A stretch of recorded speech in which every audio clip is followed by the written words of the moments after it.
Welcome to the Art of Intelligence, where we decode the future of AI, one story, one use case, and one bold idea at a time. I'm your host, Barlas Yuce, inviting you to join me and industry leaders as we explore how artificial intelligence is reshaping our world. From the boardroom to the classroom and beyond, whether you're an innovator, a skeptic, or just AI curious, this is your front row seat to the real conversations and practical insights behind the buzzwords. Let's paint a bigger and better picture together.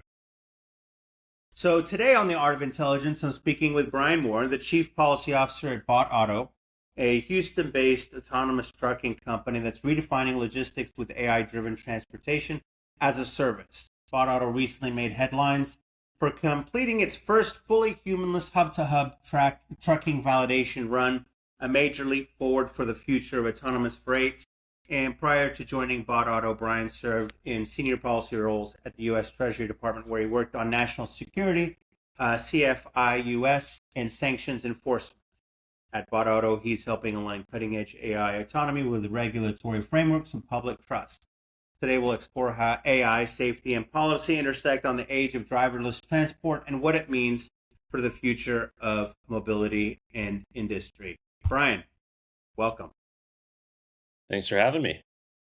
Yeah, it's a great story. But before we get into that, could you answer the question that we ask all of our guests, which is, if you could have any job in the world for 1 year to affect change or just enjoy, what would it be and why? Yeah, it'll sound kind of strange because I'm not exactly sure how it affects change, but it certainly affects the way you think about what needs to be changed.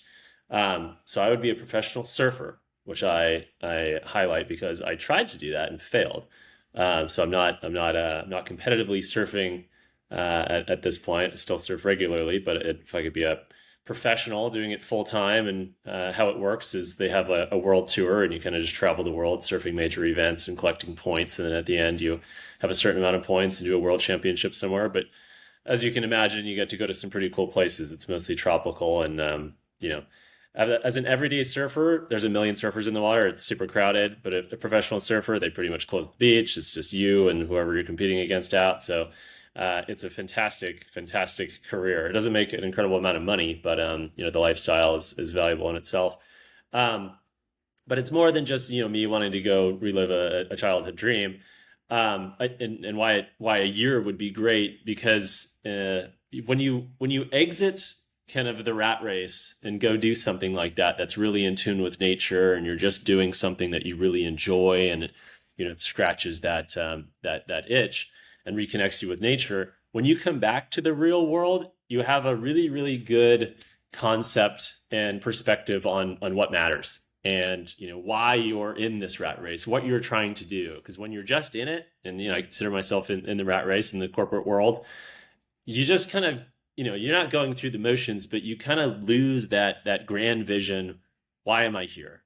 Not just at this company, but why I'm in the industry. What am I trying to do? What am I trying to do with my life? And that year of completely exiting and going and reconnecting with nature, which professional surfing allows you to do, kind of reinvigorates those questions that I think we forget to constantly ask ourselves. It's not unlike when you go on a long vacation and you come back refreshed, and you're almost a different person than the person who left to go on that vacation. You think about things differently, and you're reinvigorated, and hopefully you've got some good direction as to what you're where you're going and what you're trying to do. So that's why I would choose that, and I think it would help me affect change, because I'm in a policy position at BotAuto, and my job is to affect change. And having that kind of perspective and answers to those grand questions would make me better at affecting change, and certainly better at communicating what needs to be changed. Wow, great answer. I have maybe not a surfing type job like that. For me, I would be a glass bottom boat captain in Belize. Not that I've different. always, yeah, it's a lifestyle change. Brings you a lot of relaxation, helps hmm make things better in the world. So, yeah, I definitely understand that mindset, and it's a very unique answer, and I really like it a lot, actually. Um, Brian, can you give us a little bit of background? We already said that you've worked for government, you've set policy before.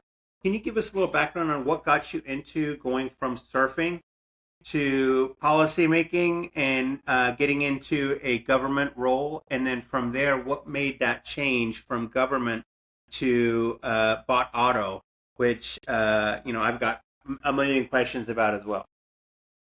Yeah, sure.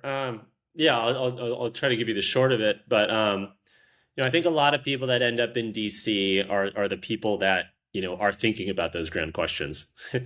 Why are we here? What are we doing? How can we make this place better? So, living in DC is a fantastic experience because you constantly encounter those types of people, and everybody is on a mission. Some of those people are on missions entirely different than yours, or in contrast to yours, and there's a lot of chaos and a lot of fighting that goes on, but everybody is on some sort of grand mission that they think is really important. So it's a fascinating place to be. So, um, I was always interested in those types of big questions. Where are we going as a country? How can we make this place better? How can we make American leadership a positive, not just for this country, but for the rest of the world? And how can we, direct humanity in a positive way? So, those were some of the kind of underlying principles that I think led me and most of the other people in DC to DC. So I started graduate school out there with a focus on national security and U.S. foreign policy, particularly focused on China because that is one of the major foreign policy topics of our generation of this century. But I found my way naturally into government. I was in a graduate program at Georgetown that was pretty much a feeder program into government roles and diplomacy and national security. So I ended up at the Treasury Department, which not everybody thinks about when they think about national security. You think of the CIA or the military, but Treasury plays an incredibly key role in national security. They control money and who has the U.S. dollar, and which is really the cornerstone of power, and certainly something, if you take it away, weakens adversaries. So the Treasury Department plays a key role in the sanctions space, which is where I first ended up at an office called the Office of Foreign Assets Control, and they mean that very literally. So that Wow, is that uh, sounds that is interesting. that is economic statecraft. So when you think about the U.S. toolkit that it has, to apply towards foreign policy, it's not just guns. It's economic leverage and trade leverage and really the power of the U.S. dollar and financial institutions. So the Treasury Department develops sanctions programs. So think of Cuba, right? You can't go and open up a business in Cuba. You can't in North Korea. You have some trouble doing it in Syria. Can't do it in Iran. That's because there are U.S. sanctions programs in place that dictate, um, you know, who can do business with those countries or persons or organizations, because it's terrorist organizations and individuals that can also end up on a sanctions list. So that office, designs the policies, implements the policies, and enforces the policies. So when you get somebody who is doing business with a sanctioned person like Al Qaeda or North Korea, the Treasury Department comes in and places an enforcement action on that person or the bank that facilitated the financial transactions. So if you were to go and you can, I wouldn't recommend you try this, but if you wanted to send $10 to me through Venmo, and in that note section put, hey, this is for that great trip that you and I took in Havana, where we opened up business and did all these things, that would probably get blocked, because the Treasury Department has sanctions in place against regions, companies, organizations, and specific individuals. That it's really the front lines of defense are financial institutions, U.S. institutions, and global institutions. Anybody who needs dollars or conducts commerce or has dollars flowing through their system. Venmo is obviously a perfect example of that.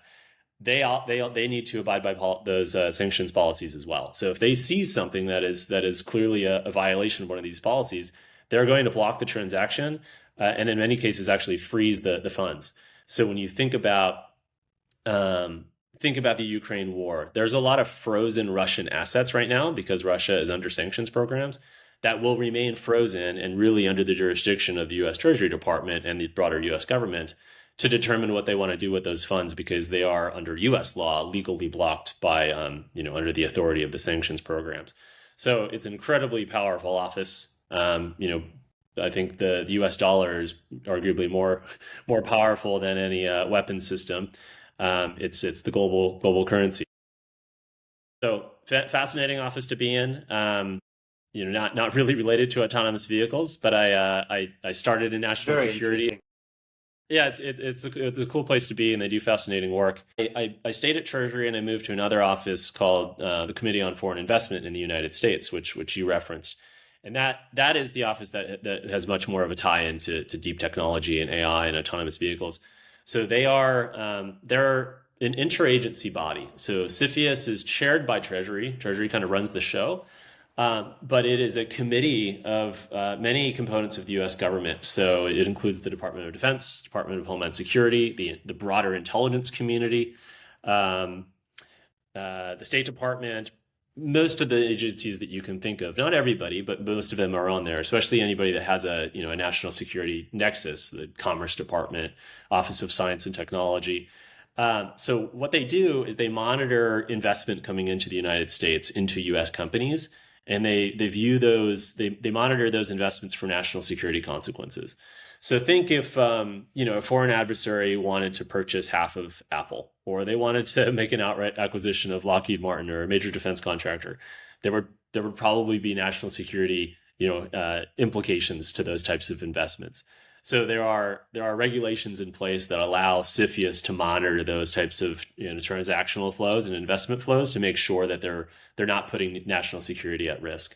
So they kind of have two missions. One is to monitor foreign investment for national security risks, but the other one is to maintain an open door investment policy. So the U.S. government doesn't want to get in the way of investment going into the U.S. economy and U.S. businesses unless it has to.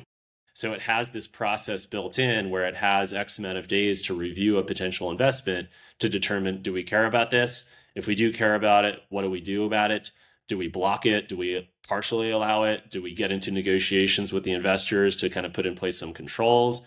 Or do we send it to the U.S. president to block and say, no thanks? You do see those blocks. It's pretty rare. CFIUS has gotten a lot of attention recently. Traditionally, it's been a very, very quiet, small office that nobody's ever heard of. That's changed now. U.S. Steel was a recent case, but probably larger than that was the TikTok case. How do we deal with Oh yeah. TikTok, and how do we structure this in a way that divests a foreign adversary that we're concerned about, but also work with that country and the existing owners on a structure that allows for it to still function in the United States and for the company to operate in the United States, but in a way that mitigates national security. So that's probably the most high profile case ever, and that CFIUS looked at, as well as many other components of the U.S. government looked at that. But so while I was there, I looked at a lot of China cases and a lot of cases with cutting edge technologies. So companies that were working on AI in some way, shape, or form, autonomous vehicles, semiconductors, any emerging technologies. So I became very interested and decently well versed in kind of the nexus between cutting edge tech and national security, and negotiations between the U.S. government, foreign governments, and companies on how to find that sweet spot. Because again, it's a dual mission. We want that investment to come in. We want companies to thrive. How do we do it in a smart way that is also protecting our crown jewels in terms of cutting edge tech? So it was a natural pivot because I wanted to see what the other side looked like. Because CFIUS and the U.S. government, they're only one half of the equation. They understand what the information that they're getting, but companies also need to be thinking about this in a smart way. How do you develop a technology not in coordination with the U.S. government, but keeping stakeholders educated on your technology so people are thinking about risk and national security scenarios and policies in a healthy and kind of consistent way. What I saw a lot of the times was there'd be a huge disparity in understanding tech, and maybe it was both ways. Maybe the U.S. government thought that the technology was hugely consequential, and it turned out it wasn't. Or it was the opposite, and the company thought that their technology was super benign and had no, nexus to regulations or any sort of concerns, and it turned out to actually be the opposite. It was hugely concerning. They just didn't know it. So that happens too. So those gaps are not great, and they result in either the U.S. government doing something they shouldn't do, or they result in companies doing something they shouldn't do. So we need to find that balance, because the space between the U.S. government and Silicon Valley is very, very quickly disappearing. I think for a long time we saw Silicon Valley develop technology, kind of in a vacuum, and the U.S. government was a little bit behind and disconnected. But that has all changed. That has all changed because we have kind of retooled the entire system to better compete with adversaries that do have government and private industry kind of mixing a little bit more. So the U.S. government is now doing the same thing, in a sense that the U.S. government wants to stay up to speed and have a very watchful eye on technologies that are being built out that maybe have huge implications for the 21st century, not only from a national security perspective, but just in terms of economic competitiveness and American leadership globally. So even if it doesn't have a national security consequence, is it going to be massively important for the next 100 years? So that's how we get into AI and autonomous vehicles and other types of deep tech that don't, maybe some of those applications don't immediately have a national security concern, but they'll still be extremely consequential for what we're building in the 21st century, and kind of how America does business globally in the next 100 years. So that's how I ended up in the autonomous vehicle space, and why I'm in specifically at the chief policy officer at BotAuto, is to make sure that we are developing this technology in a way that is understood by our partners, that is also watching out for the national security landmines out there as we build out our supply chain and who we do business with, and kind of where we do business. All of that needs to be kept in mind and done in a very kind of clean way and transparent way. You don't want folks not knowing what you're doing. You got to have those conversations. You got to have the relationships, and that's how you build out a smart policy position and policy team for the years to come. That's awesome. I wouldn't. I don't think I've actually heard of a company or a startup like BotAuto having a thought process from the very beginning about policy. Right? Policy is usually not something that I'm an AI company. Why should I care about policy? Is the initial question. Like I've been a founder for a couple of different companies, but thinking about policy, it hasn't really been top of mind. But after hearing you talk, I can understand why it would be very important, especially if you're dealing with things such as vehicles that are crossing the United States on a regular basis without any kind of oversight of a human being inside the truck itself, or being in a facility far away. So I definitely see where you're coming from and why that's important. Just to get the BotAuto mission statement, where you're working today, it seems that the mission statement is making a lasting positive impact on humanity. How does that vision translate into the company's daily operations in your work? Yeah. It's a really good question, and it goes back to the dream job I would take for a year. The purpose of taking that dream job is because I would come back with answers to those great questions. Why are we doing what we're doing? How is it helping? The answer can't just be, well, because we're going to make money and this is a good business case. It's got to be broader than that. We only have so much time on this earth, and we want to spend it in good, helpful ways beyond just making money. So that certainly applies to transportation and logistics. Most of the goods that we have in this country, have arrived on a truck. I don't know what the percentage is, but it's extremely high. It's not 100, but it's it's in that ballpark. Some of it comes on trains, but the vast majority of goods come on trucks. And those are important goods. It's not just the headphones that you and I are wearing, or the glasses that you have on, or that are on my desk right now. But it's extremely critical, medication. It's goods that are going to build out the hospital down the road. It's extremely important that we have a very efficient logistics supply chain in this country, and that it's timely and predictable. And right now we don't have that. I can go on Amazon and I can get something tomorrow, but So it appears to be good, but it has all these weaknesses, and we saw that during COVID, right? I mean, it's very, very easy for this thing to shut down. And when you have something that is so reliant on humans, then that means that anything that could impact humans is going to impact this supply chain and logistics. So COVID was a perfect example because COVID shut down humans. It didn't shut down autonomous robots. It doesn't they don't contract viruses, but it shut down humans. So you couldn't get things. Containers were stuck at ports. Ships were stuck as well. Nobody would come and pick up the containers because humans were impacted. Systems that we're building, they don't really have those types of weaknesses. Not only can they not contract a virus, but they don't get tired. So you might hear in the industry, autonomous vehicles, they don't get tired, they don't get distracted, they don't drive drunk. Those are all the talking points, but they're accurate. So autonomous trucks, we're starting to put ours on the road, and you'll see them deployed a lot more over the next 10 years. But they'll be able to operate nearly 24 hours a day. There will be a little bit of downtime for maintenance and refueling, but by and large, they don't need to stop unless there's no goods to be carried. But as long as there is goods to be moved, whether it's critical medicine or fresh fruit, it can move. They're not limited by the things that I just mentioned. They don't get fatigued. They don't drive drunk or whatever reason. They don't need to go back to their family at night. They can just stay on the road. They live a sad existence, but they don't mind. They don't have anybody that's calling them to come home or whatever. So they're not bound by the hours of service limitation that's in place right now for human truck drivers. I mean, the maximum amount of time you can drive right now as a truck driver is 11 hours.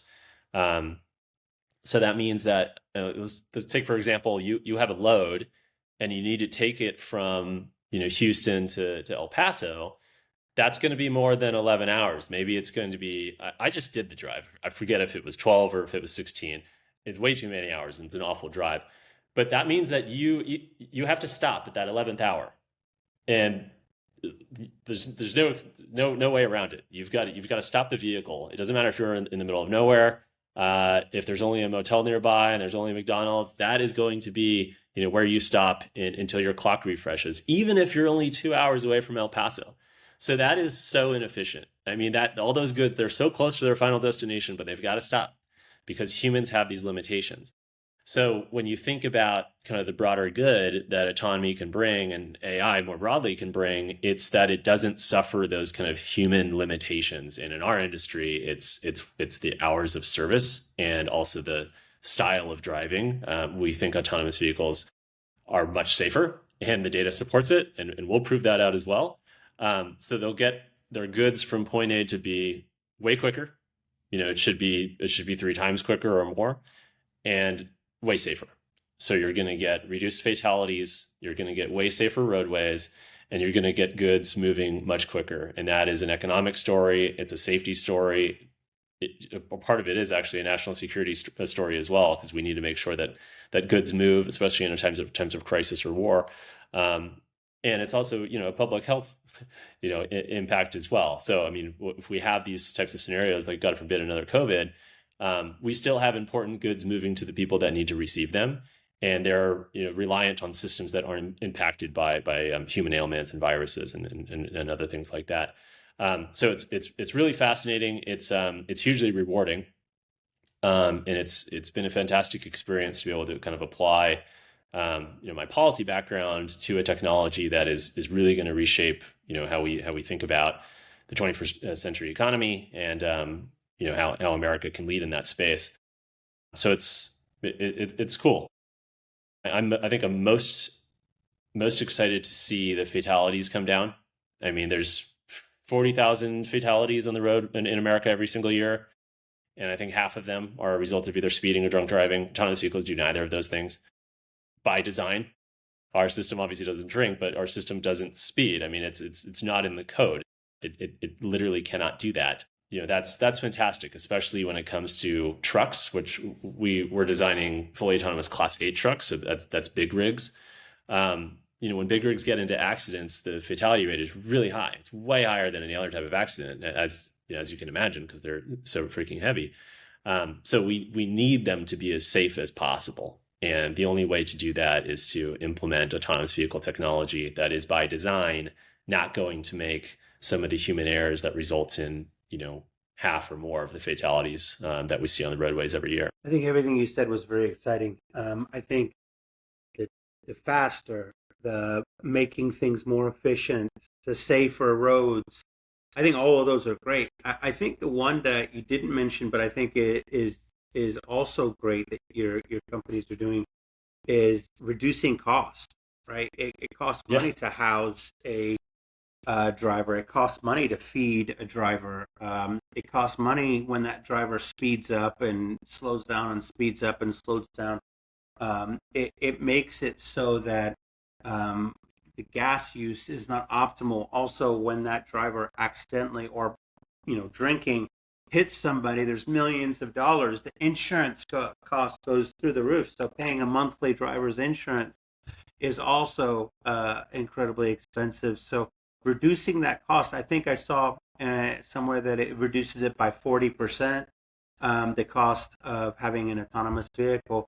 And of course, hopefully, the manufacturers who create all the products that we have in this country will take that into consideration and reduce the cost of our very expensive grocery bills that we seem to be having right now. Mm-hmm. And hopefully, food and everything that we need will get more inexpensive. Now, not to switch topics, but BotAuto recently achieved a true humanless validation run. No safety driver, no remote operator. Can you walk us through that on what that milestone proved technically and operationally for your company? Yep. Yeah, it's super exciting. So we did that a couple months ago. Our truck left a truck parking facility where it would typically pick up a container of the important goods that we've referenced, and it navigated surface streets. So imagine it's going down a side street. It's going past regular users. It comes up on a stop sign, a stoplight. It navigates those perfectly. It's got a cut-in driver that gets in front of it. Our truck slows down and accommodates for that driver. It sees people coming from distances that the human eye just cannot sense, and it accommodates those drivers as well. So it's encountering all these normal scenarios on this side street, including the bad scenarios that we all see on a day-to-day basis. And then it gets onto the freeway. So it gets onto the I-10 moving, from Houston to San Antonio, and it travels and again encounters speedy drivers, cut-ins, broken down trucks on the side of the road, hazard lights sometimes on, sometimes not, emergency vehicles, fire trucks, all of the things that we see in our day-to-day that autonomous vehicles need to be able to navigate. It encounters all of those and gets through them just fine. And then it gets off on an off-ramp, it goes across an overpass, and it comes back on the journey home, again, navigating all those scenarios. At this point, it's nighttime. When it took off, it was around 7 p.m. It was still daylight, lots of cars on the road. If you're familiar with the Houston and San Antonio route, especially the Houston component, Oh it's yeah. it's a disaster. But it's even more impressive that a truck was able to navigate, that amount of traffic flow in the daytime, and then on the return trip, it turns to night, which is a difficult domain for companies to solve for. And there's several autonomous vehicle companies that haven't switched on the night function yet because it is more complex. Our truck handled both. It left during daytime. It returned when it was fully dark. So it was a kind of a miniaturized version of what we intend to reveal next year, which is a fully commercialized continuous route from Houston to San Antonio. This was a 50-mile approximately journey that went westbound, got off the freeway, overpassed, came back, but it navigated the freeway, navigated the side streets, and it returned to that truck parking facility where it would now drop off a container. So it was a kind of a miniature commercialized demo in the sense that it was a very real location where you would pick up a container of goods, very real surface streets, very real freeways on a heavily trafficked commercialized route, and then it came back and dropped off that container. So the only difference with a full commercialized version is it would be a little bit longer, but it would be that same pick up a container, drop off a container kind of model, somewhere closely off the freeway. It required zero human intervention, so we had no humans on board. When we test, and you'll see this with a lot of other autonomous vehicle companies, and maybe you've seen some robotaxis, there's a guy behind the wheel or a woman behind the wheel just in case something goes wrong. you do that during testing, and you should do that, and we do that as well. And we do that every single day because we're testing new features and new routes. But this was without a human. There was nobody in there. And there was also nobody doing any sort of remote control function. We do have remote assistants that are kind of monitoring the fleet, and you'll see this as we build out the fleet, almost like a air traffic control. You'll have somebody sitting at that kind of home base, seeing what the fleet is up to, what they're seeing, if there's any issues, system health and all that good stuff. So we had those monitors in place, and they'll remain in place. You do want to always have remote assistants being able to monitor what's going on. They do have some limited functionality. They can tell the vehicle to pull over if they witness something strange, or if it's outside of its domain, or just for whatever reason they feel like the truck needs to pull over. We have that lever to pull, but we didn't need any of that. We had zero remote assistant intervention. This thing handled that 50-mile journey completely autonomously. When we say autonomous, we actually mean it. There was no human on board, and there was nobody anywhere else in some office pulling any joysticks or doing anything. So it navigated that journey perfectly, and the first try. It's not that we were sitting there all day and we failed that one, we failed that one, we failed that one, this one went well, let's record that one. This was the first try. There were no failed attempts before this. So it was really a flawless scenario, and we were all excited for that. But what it means and why it's so consequential is because you have to do so much work leading up to that moment, because what you're doing on the back end and prior to that is you're testing and you're testing and you're testing and you're tweaking the software and you're collecting the road data and you're pumping all of this back into your simulator, which maps against all of these edge cases and things that could happen on the road. And what you need to do is get to a point where your model can flawlessly, in the simulator and in the real world, encounter these scenarios that it's pressed up against. And it needs to be able to do that, at 100% success rate. So it's almost like subjecting our model to a test on a daily basis, and it needs to pass that test 100%. Only 100% is a pass. 99% is not a pass. 98% is not a pass. And when I say pass, what I mean is subjecting it to scenarios such as, what would the truck have done if there was an ambulance speeding on its left or on its right? Or if a couch fell out of the sky, or if somebody cut it off, but you also have somebody behind the truck. These are the scenarios that you have to map against, and your model needs to account for them and do well in those scenarios. When I say well, it needs to do act normally and better than a human. So you cannot do that driver out fully humanless operation until you have validated your model and built your safety case, as we call it in the industry. So because we were able to do that, it means that we validated our safety case. It means that our model was subjected to those tests over and over and over again and executed flawlessly. So that gives us the confidence that it's going to do the exact same thing on the road that it does on a day-to-day basis, just with a human behind the wheel.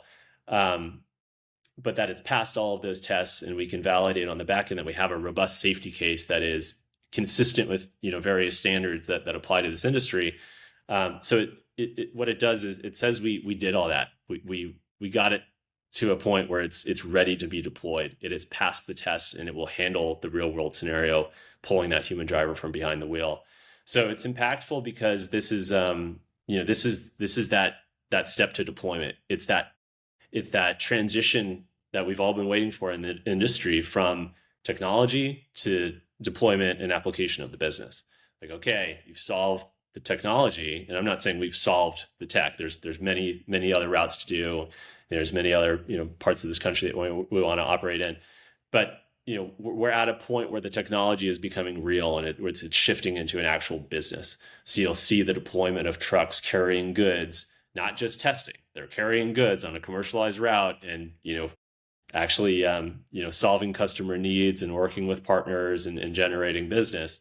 So that's that pivot point. So I'd say it's two things. It's that we've completed the safety component of that route, proved it, and now we're ready for some real business, which is awesome. I think I've lost your audio. I think you're muted. Sorry, I like to keep things on mute when I'm not talking, so there's no background noise. I think everything that you said is so fascinating. I've never really been a part of any autonomous anything, and this conversation is some of the things that you're bringing up are really really thought provoking.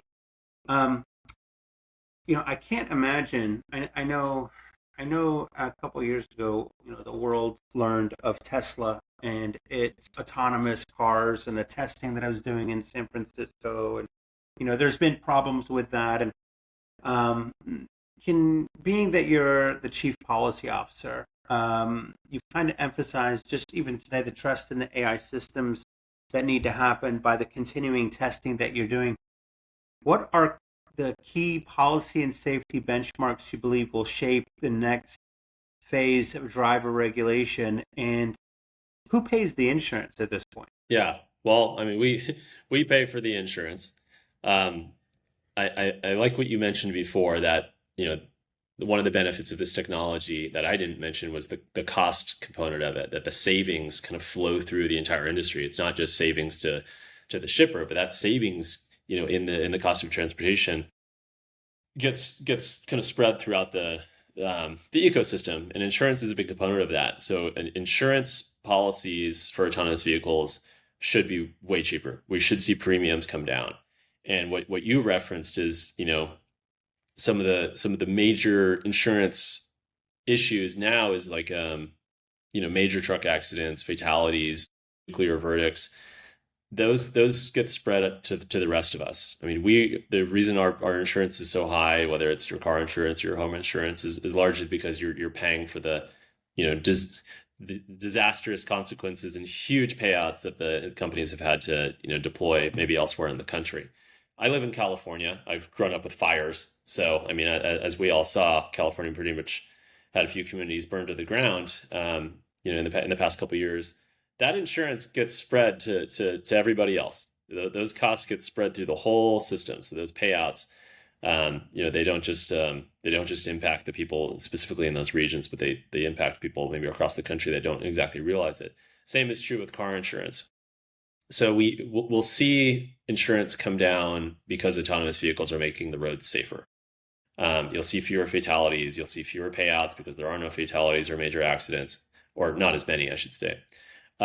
So we pay for the insurance now, but as we start to have more data, we'll be able to be in a better position, a better partnership with our insurance partners, to see those reduced premiums, and we'll be the recipient of those benefits, but those benefits get spread through the entire system, into your wallet as well, because safer roadways is a benefit to all of us when it comes to insurance. So that's a bit on the insurance piece. And in terms of the policies that we need, that we can kind of apply to the safety question, is, and you mentioned it early on, I think, is we don't have the right policies today. There is no federal framework for autonomous vehicles, and the same law in Texas does not apply in another state when it comes to AVs. So when we want to cross state lines, it may be the case that another state doesn't allow autonomous vehicles, or it may be the case that they only allow for robotaxis but not trucks. Now I see why a policy person is really important in this job, because you've really got to homogenize that across not only states but possibly get that passed through a federal bill, which, as you know, is super hard. So, yep. Sorry, I cut you off, but that's an interesting no, point. that's exactly right. So it's I don't want to call it an unregulated space, because it's not. There are a ton of regulations, and also any regulation that applies to vehicles on the road today also applies to autonomous vehicles. And there are a lot of safety regulations from the Department of Transportation that apply to heavy duty trucks. All of those same regulations apply to us as well. But what we need is additional regulations on top of that, at the federal level, that dictate how these things need to be designed, or what those requirements are, and what the rules of the road are, and ideally in a way that is very similar to humans, but that inspire confidence that these things are safe, not just for Capitol Hill and the companies, but also everyday road users. So we need federal regulations, and really a federal framework and direction from Congress. The Department of Transportation has to do this, that dictate exactly those things. That autonomous vehicles are authorized across all states in the United States, but that they have to do various things that prove that they're safe. So, it's one popular component is a first responder guide. Show me that you have done the work that your vehicles can interact with first responders, whether it's a law enforcement officer coming to give you a ticket or an inspection, or that you're able to identify emergency vehicles and you're going to pull over for an ambulance that needs to go to the hospital or pick somebody up or go to a fatality scene. It needs to be able to navigate those scenarios. So the first responder component needs to be baked into policy, and it should be one of the requirements. As well as I mentioned a safety case, and what a safety case is a company's application of safety principles and safety standards, and having the data that maps to those, that says that their model is safe under these kind of international and national standards. So that's things like, you need to make sure that you have X amount of data, it's been validated, these are the evidence trails that are coming off of that, and you have the evidence to prove that your vehicle is acceptably safe and can handle all these scenarios. So those are the things that need to go into a safety framework that will ensure that the people who are applying and deploying autonomous vehicle technology are doing in a smart, good way. It can't be the Wild West. It can't be, you and I, have a boxcar derby and we put something on the road the next day.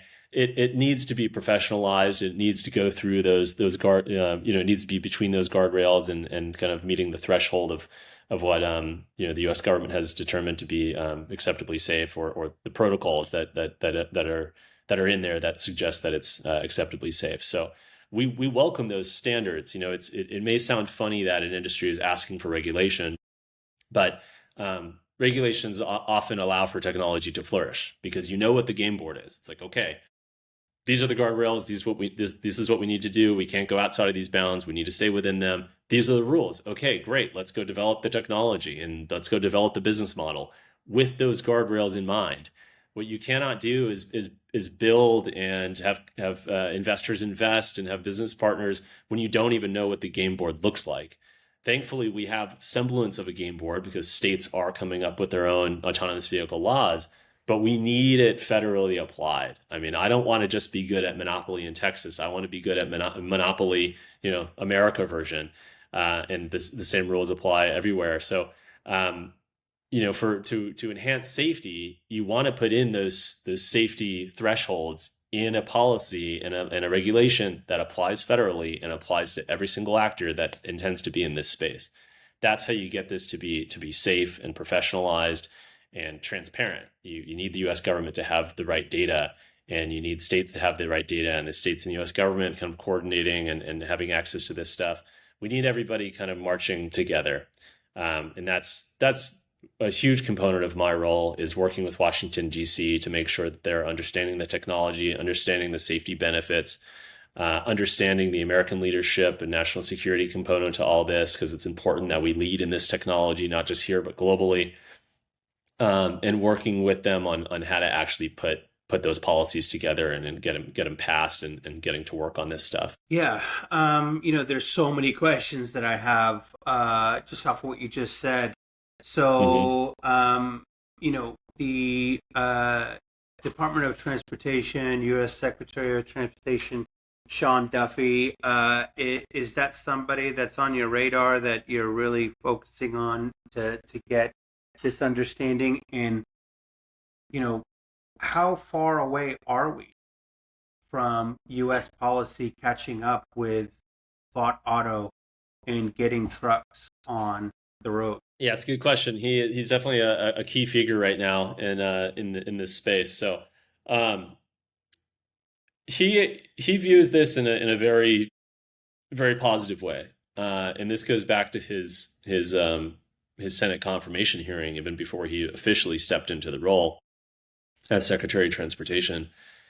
He highlighted the need for this technology, the safety story, the economic story. We have a logistics issue today that needs to be solved by autonomous vehicles. We have a truck driver shortage.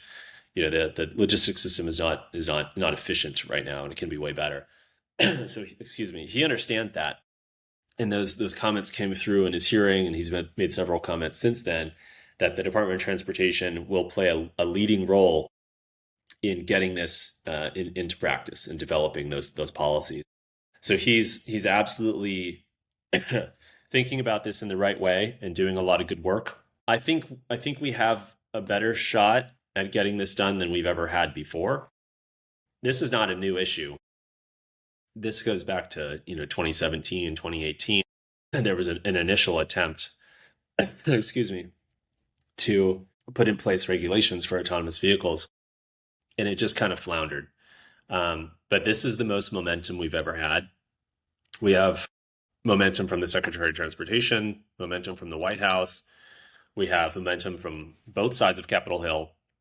So we're at this point we haven't been at before, where there is broad consensus that we need to lead in this space. So the question is, how do we do it, and how do we do it quickly? Politics right now is legislative work is not getting done very quickly. Both sides don't necessarily want to work together, but this is one area where there is a good amount of consensus that we need good autonomous vehicle regulations in place. So there are some good draft bills that are moving right now. There's 3 that I can think of. So it's just a matter of the industry, and we're a part of autonomous vehicle industry organizations and associations, to work with Capitol Hill on educating them and getting the right language in there, and making sure all stakeholders are heard of, and the safety question conversation is there, and the workforce and labor conversation is there. But we've never had this amount of momentum, so I'm very optimistic that we'll get something done. When it comes to timing, I think we can do this in the next 2 years. Wow, that's phenomenal. I'm really, things are moving faster than even I thought. Just because I have the question, I'm sure other people listening are going to have the same question. The mechanics of it all are these this software, this AI, is it going to be a connectivity program, and what happens when there's no connectivity, or is it more of in each truck? And can you take like a 1976 Peterbilt and put that in there, or is this only going to be on new trucks with new manufacturing, and it has to have the right sensors and all of that? So can you walk us just real fast through the mechanics of it all and how this is going to work? Yeah, it's going to be a bit of all of that. So I guess first we can tackle the truck component, the manufacturing side of it. So you can do 2 things. You can retrofit, and you can just slap a bunch of cameras and sensors and and lidar on the top of it, which is what we do, and you'll do just fine. That was not the case a few years ago. Hardware costs have come down tremendously. So the cost of those cameras, those radars, those lidars, it's gotten to a point where you can just kind of retrofit each time you get a new truck. Now there's a lot of time associated with that. In long term, if you intend to own thousands of trucks, which we intend to do, because we actually intend to own our own autonomous trucking fleet, not just sell our technology to somebody else. We intend to own the whole operation. It'll get to a point where you don't want to do your own retrofitting. You want that truck coming to you with all of that ready to go, and we kind of just plug in our system. So that will happen later on, and you're seeing OEM manufacturers start to come up with designs and really start building and testing those types of trucks that are going to be kind of AV system agnostic, meaning that it has all of the sensors and it has the sensor rack that an autonomous vehicle company would need, but anybody can kind of plug into it. So we'll be able to plug into it with our software, or somebody else will plug into it with theirs. So it'll be an AV agnostic but AV capable truck. That is going to happen too. You're seeing those major OEM manufacturers start to do that. So it's a bit of both. You can retrofit, and we're doing that now, and that is a good short-term solution, and it's totally reasonable and feasible. But we'll also have later down the road those more kind of purpose-built autonomous vehicles. And you can think of a lot of components or aspects of a big rig right now that don't need to exist if it's designed for autonomy. The steering wheel and windshield and pedals are kind of the best examples. What do you need those for if there's no human in it? Eventually, you'll see. Yeah, right. Yeah, when you think of a vehicle, most of it is designed because of humans in it. But essentially, if there's no human in it, it can kind of just be this this metal box with sensors on it. So it's really quite fascinating, and we'll see some really interesting designs as manufacturers start to build those out. Excuse me. The other piece of it, the connectivity. So it'll always benefit from more data. More data is great. Data coming from other trucks on the road, from our fleet, so our vehicles talking to one another. If one of our trucks sees a crash up ahead, you would want that data to move to the rest of the fleet who might be behind it. Just as, if you and I are on the road, if I'm 100 miles ahead of you and I see something, I should call you and tell you about it. Maybe you want a detour. So better and improved and more data is always going to be helpful, but it can't rely on it because, in the trucking industry, a lot of it occurs on very desolate roadways, and there is not great connection in good swaths of this country. I mentioned that I did a horrendous drive recently where I drove from California to Houston, and I did not have good cell service, and had zero cell service for a good chunk of West Texas. Our trucks need to be able to handle those environments. It can't rely on a signal. It can't assume it's going to have good connection. It needs to have a map, and it needs to have good sensor capabilities to be able to interact in the world that it's in. So it's a bit of both. It needs to be capable if signal goes down, but it's definitely going to benefit if it has that data coming in. It just can't rely on it. Same as you and I, right? Like, we need to be able to drive with no cell signal and no podcast to listen to. But when that signal comes back on, it's going to make our driving experience much better. We don't need it. And you've given me so much information, and the listeners as well. Before we end the podcast, is there anything that you would like to add, like where BotAuto is going to be showcasing? You guys are going to be in an event, or anywhere that we can see these tests in the future? Or if you'd like me to come on your next test and do a video interview with your AI agent, that would be great. Anytime you guys are ready. Well, I think out of all the companies in this space, I think we do a really good job of interacting with the general public and media and podcasters. We've got nothing to hide. Our position is the more people that can touch and feel this stuff, the more they're going to believe that it can, make the roadways much safer, and that this technology is real and we're building it in a good way. We don't want to build this in secrecy. The idea is to invite everybody in, and you may have seen we've had media get on our trucks. We've done podcasts live from the trucks. So, you coming out is definitely a reasonable thing that we'd be excited to do.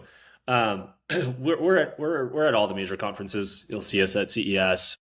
I'll be at the American Trucking Association's conference in San Diego in a few days. So if you happen to find yourself at a major trucking conference, you'll probably see us there, or one of the major tech conferences, you'll probably see us there. But the best way to stay on track of what we're doing is to be on our website, and probably more importantly, follow us on LinkedIn. We post everything there. All the cool updates, all the media hits, any major product releases. We release our videos there. You can go on there and you can find this driverless run that we did. We did a really cool kind of video shot of it. There's a drone involved, so you can see our truck operating day and night on this route from Houston to San Antonio. So you can learn a lot just by seeing it. It's one thing for me to talk about it, but you can see it in video. It's a way better experience. And we also release our what we call our HMI footage, which, if you're familiar with the Tesla, you've seen that screen in the middle where you're kind of seeing what the autonomy is seeing. It's almost like the computer brain. We do the same thing. We'll post on LinkedIn what our autonomy system has seen in the road, and it's usually an interesting case, like a cut-in driver or a broken down vehicle on the side of the road. We want to showcase these complex scenarios, and our vehicle, how it handles those scenarios. So we release that HMI footage on our LinkedIn. I would just encourage listeners to kind of watch what we're doing there and learn more, and ask questions and interact with us. That sounds wonderful. Thanks for listening to this episode of The Art of Intelligence. A huge thank you to Mr. Brian Moore for sharing such sharp insights into how AI-powered trucking is transforming freight mobility, safety, and policy. If today's conversation gave you something to think about, make sure to follow or subscribe wherever you're listening. It helps us bring you voices at the intersection of AI business and human impact. You can catch clips and highlights from this episode on LinkedIn, YouTube, Apple, and Spotify. Just search for the Art of Intelligence podcast. And next week, we'll have another great guest. Until next time, this is Barlas Yuce, reminding you that the real art of intelligence is how we choose to use it. Thank you, Brian.